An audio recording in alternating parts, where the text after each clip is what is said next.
Γράφουμε ένα ομάλ τώρα. Ομάλ. Ναι. Εμέν και σεν που θα χωρίζει.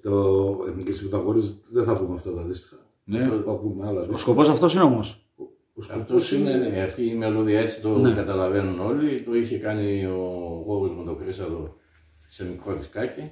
Τότε το λέγανε Καλακαδιανό γιατί μοιάζει και με του Αϊβάζδα, του σκοπούς δηλαδή και του Μήτε. Μοιάζει με τον Αϊβάζδα και άμα πάρει την καταγωγή του είναι από τα εργαλεία τραπεζούντος, είναι δίπλα στη τραπεζούντα, οπότε είναι τραπεζουντέικος. Ναι. Τραπεζουντέικο. Ωραία. Πιθανόν.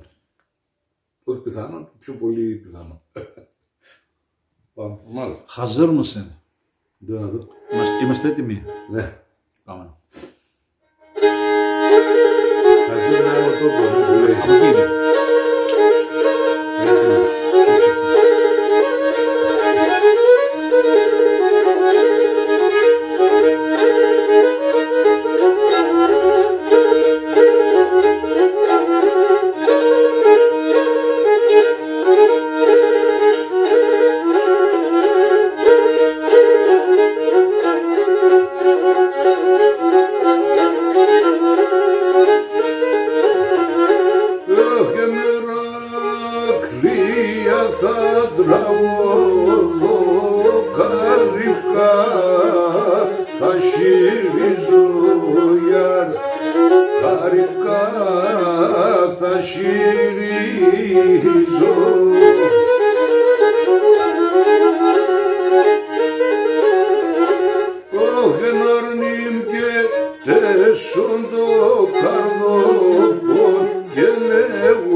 Και